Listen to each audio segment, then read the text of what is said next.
ठीक। सवाल क्या कह रहा है कि ABCD जो है वो एक पैरेललोग्राम है। क्या है? पैरेललोग्राम। गिवन में लिखिए ABCD is a parallelogram. ABCD एक पैरेललोग्राम है। इसमें खुश होने वाली क्या बात है? ABCD एक पैरेललोग्राम है। अगर पैरेललोग्राम है it means AB is equal to BC and CD is equal to AB. The sides are equal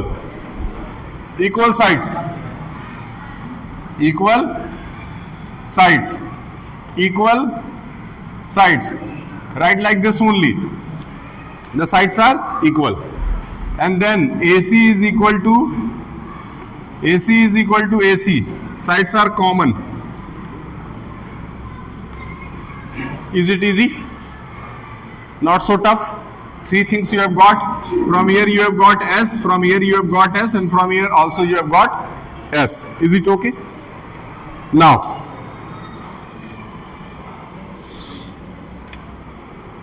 Now, it bisect angle C. What you have to do? अब यहां से दो ट्रायंगल्स इक्वल हो गए, therefore triangle ADC and triangle ABC, क्या ये दोनों triangle equal हो गए SSS वाले फॉर्मूले से? क्या SSS वाले फॉर्मूले से ये दोनों ट्रायंगल इक्वल हो गए कि नहीं हो गए? कॉन्फिडेंस ही नहीं तुम्हारे अंदर। हो गया कि नहीं हो गया? ये याद रहेगा एग्जाम तक। एग्जाम के बाद भूल जाओ, कोई बात नहीं, एग्जाम तक याद रखो। क्या ये समझ में आ रहा है? कौन सा फॉर्मूला लगा? हाँ, किसके?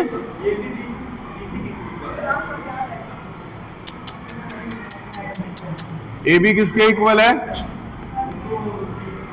CD के इक्वल है। और फिर आपका ये उसी समय एक बार टोक देना चाहिए था ना, ABCD और ADBC। ठीक है, इसको करेक्ट कर लीजिए। SSS लग रहा है?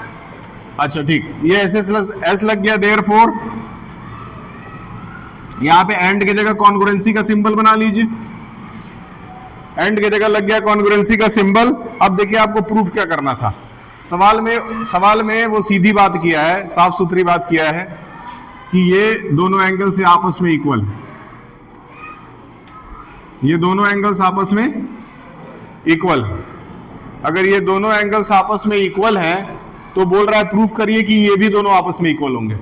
तो सीधी सी बात है, दोनों ट्रायंगल तो बराबर हो गया।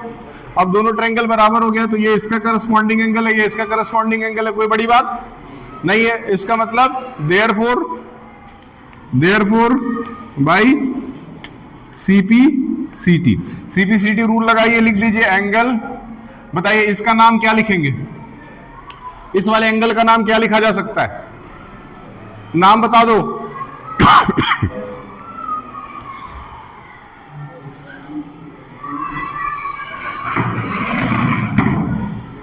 क्या आएगा? ACD,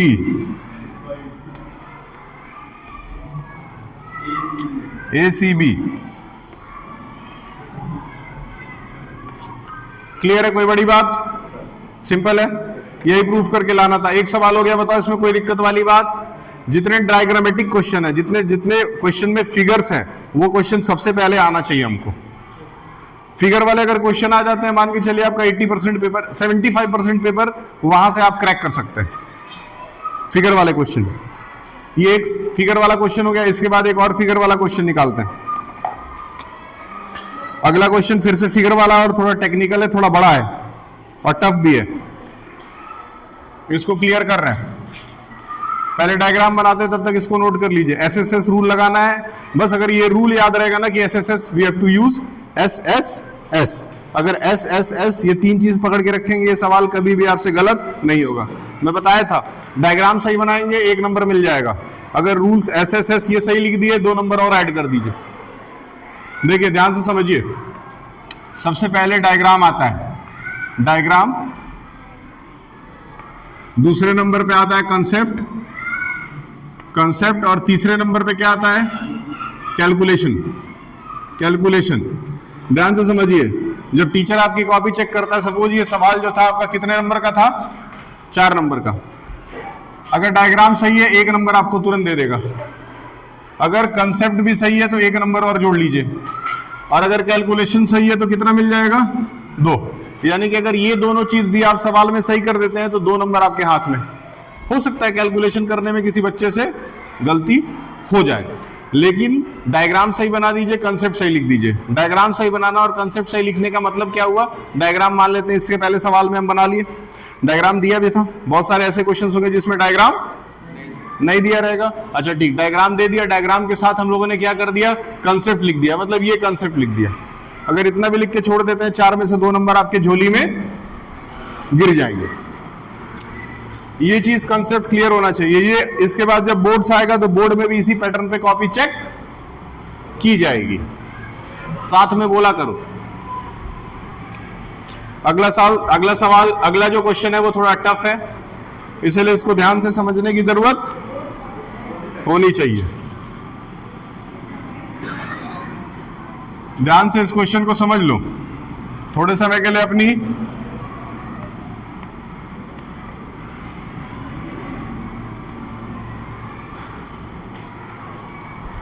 ABCD।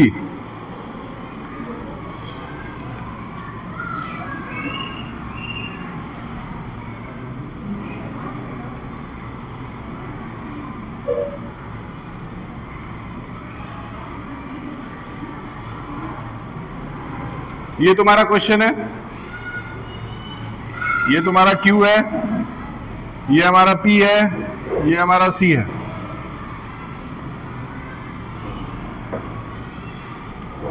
ये दिया हुआ है, ठीक है। अब सवाल में देखो क्या क्या लाना है। सबसे पहले बोल रहा है कि ABCD एक पैरेललोग्राम है, तो पहला कॉलम यही आना चाहिए कि हमें लिखना है क्या, given ABCD is a parallelogram. ये क्लियरली लिखा हुआ होना चाहिए सवाल के अंदर। फिर कह रहा है P and Q are the taken as diagonal.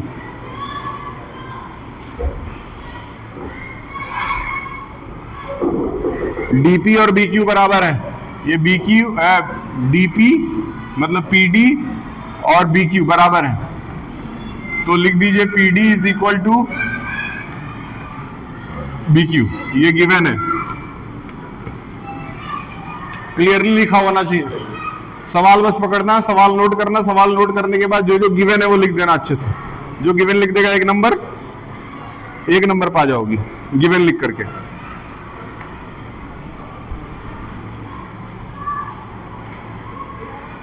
अब टू प्रूफ क्या है लिखो,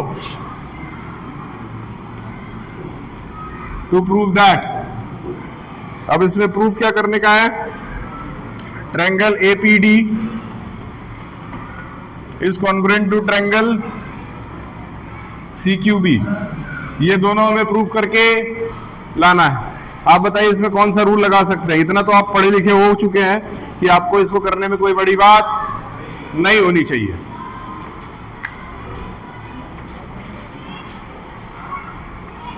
बताओ, तुम बताओ, can you tell me the rules? Why you are not cutting your hair, you are not looking like man. Yes, tell me APD कहाँ है? ये देखो, ये APD है, सही है। और BCQ कौन सा है? क्लियर है। देखो पहले ये बोल रखा है ये साइड इसके बराबर है, तो एक एक साइड तो मिल गया, यानी PD is equal to BQ। यहां से एक साइड हमारे लिए आ चुका है। क्लियर है? बड़ी बात क्लियर है ना? नहीं समझ में आया तो आगे खुद ही लगा दिया करो, नहीं समझ में आया तो, है कि नहीं? बच्चों को छूट है पढ़ने का। क्या PD is equal to BQ होना चाहिए? ठीक। अगली चीज क्या ये दोनों पैरेललोग्राम के साइड इक्वल होने चाहिए? नहीं समझ में आ रहा है? लिख दीजिए AD इज इक्वल टू, जितना ज्यादा कंक्लूड करेंगे पढ़ाई में, इंटरेक्ट करेंगे टीचर्स के साथ, उतना ज्यादा आपका कंसेप्ट क्लियर होगा, नींद नहीं आएगा। ठीक है? पूरे क्लास में टीचर्स से बात करते रहिए, पढ़ाई के बारे में बात करिए टीचर से, चुपचाप सुनिए मत। अब एक चीज और चाहिए मुझे, कौन देगा इसमें से? एपी इज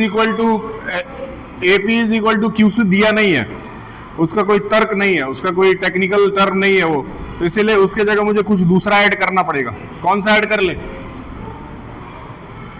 देखिए अल्टरनेट एंगल्स, पैरेललोग्राम के अल्टरनेट एंगल्स हमेशा इक्वल होते हैं। ये आपका अगर पैरेललोग्राम है, अगर ये एंगल है तो हमेशा अल्टरनेट एंगल एक दूसरे के, ये दिमाग में आ जाना चाहिए पेपर के समय। तो क्या हो जाएगा एंगल, इसका नाम बता दीजिए, तुम नाम बता दोगे? नहीं अल्टरनेट एंगल तो है, इसका नाम बताओ, इसको कैसे मैं रिप्रेजेंट करूंगा? टेल मी द प्रोसेस, इसका नाम कैसे लिखा जा सकता है, प्रोसेस बता दो। हाँ PDA, एंगल PDA, और इसको कैसे लिख सकते हैं? B, कौन बोलेगा? BQ, अरे भैया इसको दिखाना है तो ये सेंटर में लेना है। एक लोग बोलो, क्लियर बोलो, QBC। तो यहां से क्या आ गया? कोई दिक्कत? कौन सा रूल लगा दें? बात खत्म। अब इतनी बार ये सब हो चुका है ना, क्वेश्चन धीरे धीरे दिमाग में सेट हो जाना चाहिए। कोचिंग वाले बच्चों को 9th का जो बैच है मैं जो पढ़ा रहा हूं, इतनी बार रिवीजन हो गया है कि वो जैसे ही अभी लिखता हूं ना तो बोल देते सर 126 आंसर है, अरे सर 34 डिग्री आंसर है। मतलब अभी आधा सवाल लिखो वो सब आंसर बता ले रहे हैं। सेम यही कंसेप्ट पढ़ाया जा रहा है वहां पे, सेम यही कंसेप्ट। तो यही सारे चैप्टर्स हैं, इन्हीं सारे lines and angles, triangles, polynomial,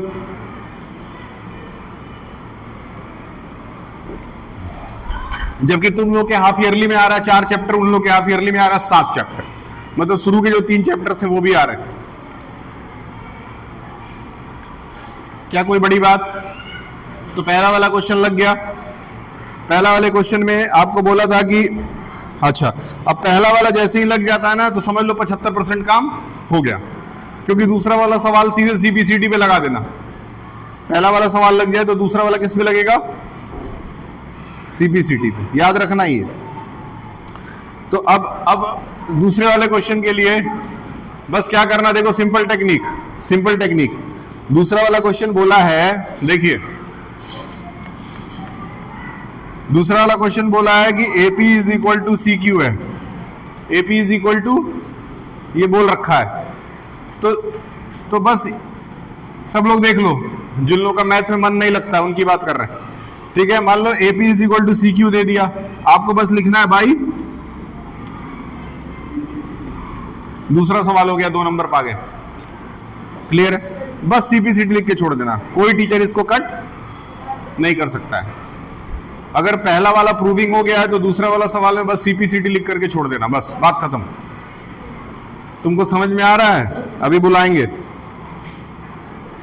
अब फिर से तीसरा वाला जो सवाल इसमें पूछा है, फिर से कह रहा है कॉन्ग्रुएंसी प्रूफ करने के लिए।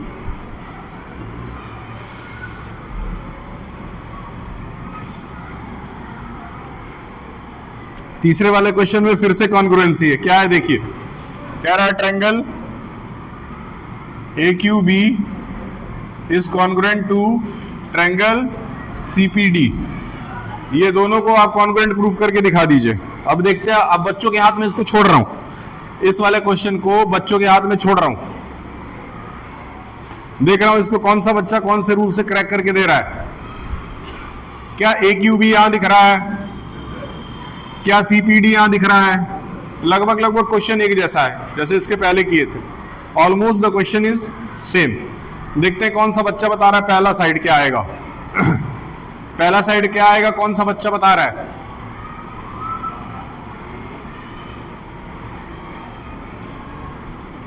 If your mind is not working out, then how you will do in the examination?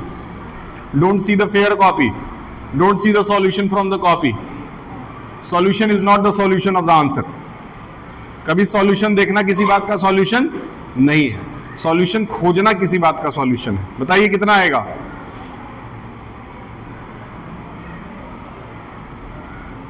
यार इन दोनों ट्रायंगल में कुछ इक्वल नहीं जरा जा रहा है? क्या इन दोनों ट्रायंगल में कुछ इक्वल नजर आ रहा है? हमको तो आ रहा है, तुमको क्यों नहीं आ रहा भैया? क्या आ गया? A B is equal to C D. एक साइड मिला कि नहीं? अब एक चीज बताओ, एक चीज बताओ ध्यान से, क्या एक में ये आ रहा है? क्लियर हो गया? पी डी और बी क्यू। एक और दे दिए, और बताओ एक और अब आराम से बता सकते हो।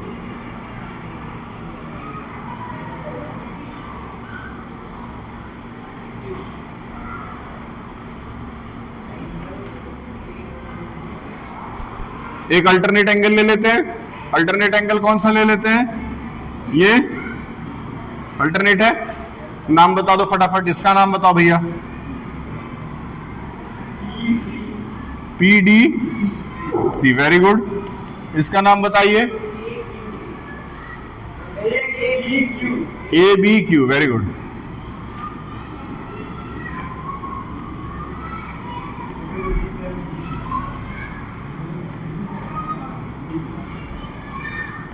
क्या कोई बड़ी बात? एक सवाल लग गया। अब ये सवाल जैसे ही कॉन्करेंसी प्रूव हो, हमेशा याद रखना अगला सवाल किस पे लगेगा? सॉरी, अगला सवाल किस पे लगेगा? सीपीसीडी पे। तो अब अगला सवाल बोल रहा है कि प्रूफ करिए कि ए क्यू और सीपी बराबर है।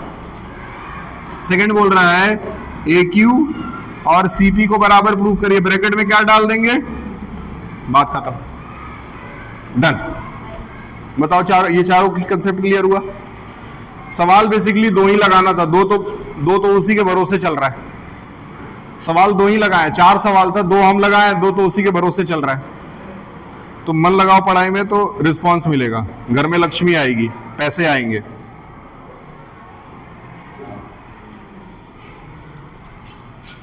क्लियर है?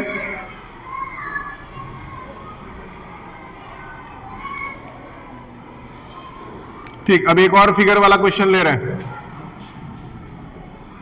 एक और शानदार क्वालिटी का फिगर वाला क्वेश्चन ले रहे हैं।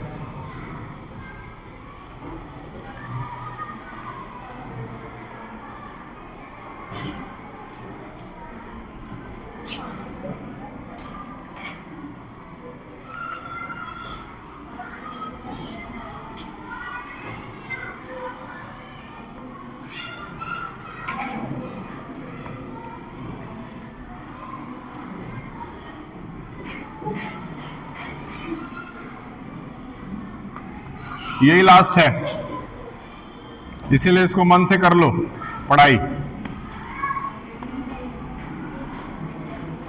ठीक है, ये एक और क्वेश्चन मुझे कराना है। एक सवाल प्रूविंग करेंगे, दूसरा सवाल सीपीसीटी पे लगेगा, इसलिए इसको फोकस होकर के ध्यान से देखो।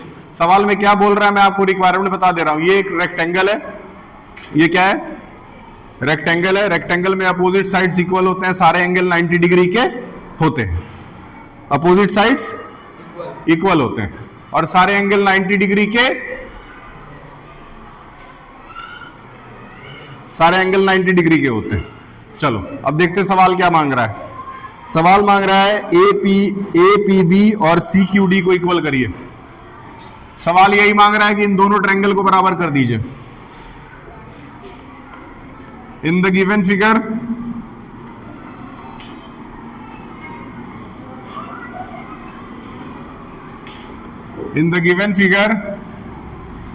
APD and CQB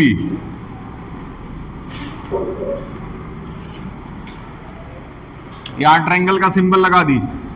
बताइए कौन कौन से साइड, कौन कौन से एंगल, कौन कौन से टेक्निक्स का इस्तेमाल करके सवाल को क्रैक किया जा सकता है। Can you tell me the ways how we can do this?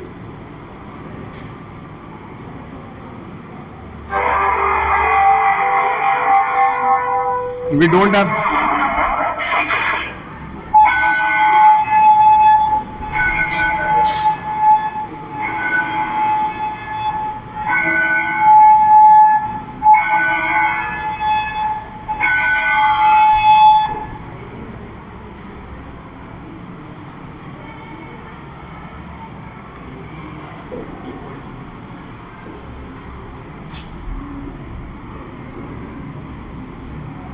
चलो भैया, क्या अपोजिट साइड इक्वल होता है? तो क्या हो जाएगा? CB is equal to AD। देखो ये जो कॉमन चीजें मैं लिख रहा हूं ना, मुझे पता है कि 50% बच्चों को ये पता है, लेकिन कॉन्फिडेंस नहीं है कि बोल पाए। कॉन्फिडेंस पैदा करिए ये सोच करके कि हम गलत भी बोलेंगे तो टीचर हमें कुछ बोलेगा। गलत बोलने पे कोई इनका टीचर नहीं डांट सकता है, नहीं, टीचर उसको सही करेगा। क्या ये दोनों 90 डिग्री है? तो angle P is equal to angle Q। एक और चीज आया, अब बताइए और क्या यूज कर लें? याद रखिए कि ये इसमें भी अपोजिट साइड्स जो है वो इक्वल और पैरेलल होते हैं। तो अगर इक्वल और पैरेलल होते हैं तो हम लोग क्या अल्टरनेट एंगल का इस्तेमाल कर सकते हैं? अल्टरनेट एंगल का इस्तेमाल अगर कर लें तो इसमें ये और इसमें ये क्या इक्वल हो जाना चाहिए? बताइए क्या आएगा, बताइए। Angle CBQ। चलिए एंगल तो बहुत आराम से लिखने आ गया बच्चों को। CBQ is equal to angle AD। क्या पढ़ाई अच्छे से हो रही है? क्या मैथ में अच्छी पढ़ाई है? कोई बड़ी बात, कोई गलती वाली बात नहीं है। रिवीजन भी सही से हो रहा है।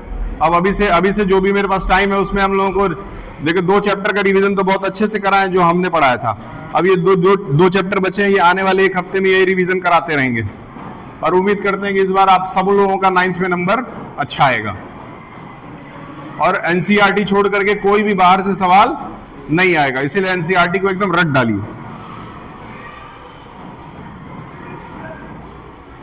बताइए कौन सा रूल लगा? रूल कौन सा लगा? By using ASA, angle side angle, angle side angle. ठीक है, दूसरा सवाल जो है वो CPCT पे लगेगा, मैं बताया था। दूसरा सवाल है AP और CQ को इक्वल करने का। AQ और CP। बताइए AQ कहां है? एक मिनट, एक सेकंड। AP और CQ, सॉरी, AP और CQ, AP और CQ सीधे किस पे लग जाएगा? लिख के छोड़ दीजिए। हो गया आपका 2-3 नंबर जो भी था वो सवाल में आपको पूरा मिल गया। कोई बहुत ज्यादा मेहनत नहीं है, बस जब तक समझ में नहीं आएगा तब तक मजा नहीं आएगा। जब समझ में आएगा तो ये